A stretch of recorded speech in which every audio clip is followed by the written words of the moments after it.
Welcome to the Deep Dive. Today we're looking at, well, flipping the script on starting a business. Right. Forget waiting ages for that perfect idea or hunting for big investment. Exactly. Our mission here, drawing from Noah Kagan's $1 Million Weekend and, real-world experience, is to give you a super clear, actionable way to launch a side hustle. Fast. Like in 48 hours. And the core idea really is action first. Get out there, validate quickly, don't get stuck planning forever. It's a 4-step approach that's all about speed and getting moving. Yeah, bypassing all those common excuses, no idea, no product, no cash. Okay, so step 1, where do we actually begin? Because honestly, it feels like the first hurdle isn't the business idea itself. You're spot on. It's often psychological. It's about getting comfortable with asking and hearing no. Rejection. That's a big one. The source material really flags this, doesn't it? It really does. Kagan has this thing called the rejection challenge. I think it's quite brilliant, actually. Tell me more. Well, the idea is simple. Go buy something small, like coffee, and just ask for 10% off. No reason, no explanation. Just ask? Just ask. The goal isn't the discount. It's just to practice asking, and more importantly, practice hearing no and realizing, it's fine. The world doesn't end. That's powerful. Reminds me of a client I heard about doing overseas study consulting. Great service, but they just couldn't close deals. Why not? They were terrified of following up, scared of hearing no, scared of bothering people. It totally stalled their business. See, it shows how that fear, that internal barrier, can stop a perfectly good opportunity right in its tracks. You've got to be brave enough for that first step. Okay, so you build that asking muscle. You get okay with no, what's next? Then you shift focus to finding real market demand, because the key insight is that true needs aren't invented, they're discovered. Right. So how do we discover them? Where do we look? Well, one great place is social media mining, but not just casual scrolling. You mean like strategically looking? Exactly. Go into Reddit threads, Facebook groups, Twitter searches related to areas you're interested in. Look for recurring complaints, questions, frustrations. Like people constantly complaining their maternity pants don't fit right, or their lunchbox is either too heavy or can't go in the microwave. Precisely. Those repeated complaints are basically neon signs pointing to unsolved problems. Okay, that makes sense.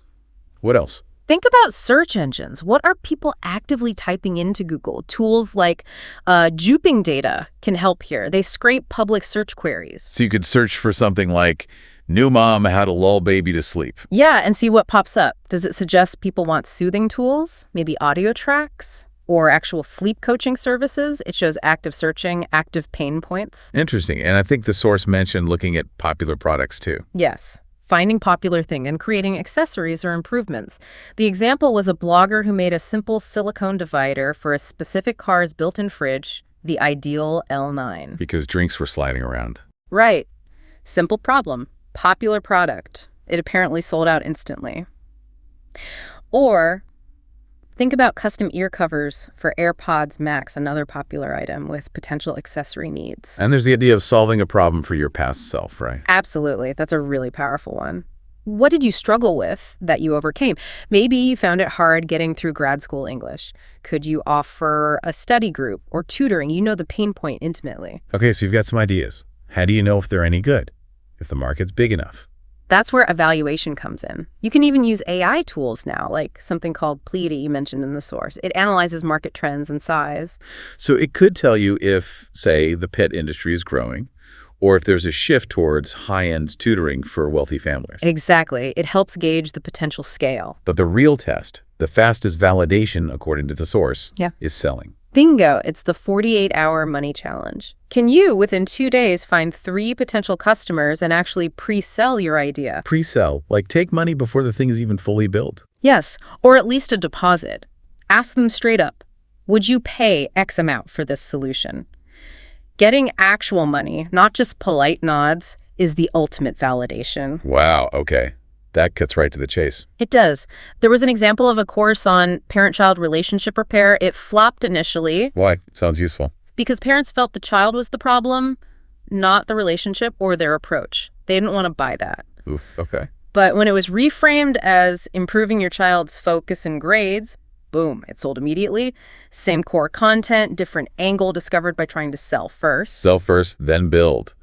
avoids wasting time on something nobody actually wants to pay for. Precisely. It lets you adapt quickly to what the market really values. Okay, so validation through selling is huge, but then you need to grow, right? How do you scale without a huge budget? Content. That's the engine for growth today. In this digital world, you basically have to be your own marketing director. So creating content is the key. It's absolutely central. It's how you build an expert persona, how you attract your audience. The idea is to consistently address the top, say, 20 questions or pain points in your niche. So for parenting, it might be common worries about kids not eating or speech development delays. Exactly. And the type of content matters. Use real-world examples, case studies. They build trust way more than abstract theory. Makes sense. People connect with stories. And show the process, not just the perfect end result. Like that L9 fridge divider creator showing the journey makes it relatable, believable. Right, not just, here's my amazing product, but here's how I figured this out. Yeah. And interestingly, don't be afraid to show moderate imperfections. Being too polished can actually create distance. Think of a beauty blogger showing their skin without a filter sometimes. It builds authenticity. That's counterintuitive, but makes sense. Relatability. It really does. And underpinning all this action, the asking, the selling, the content is a crucial mindset shift. Okay, what kind of shift? It's about moving away from what the source calls a poverty mindset.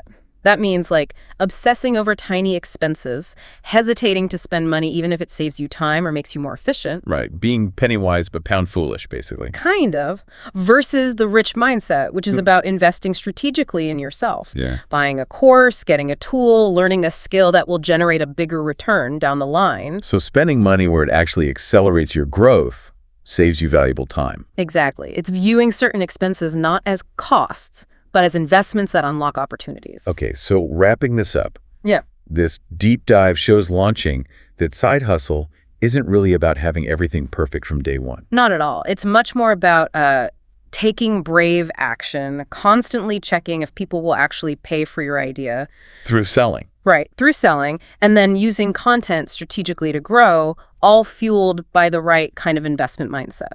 So here's something to think about. Where in your own life or work could shifting from that save every penny mindset to a value investing and growth mindset, where could that unlock your next big step forward?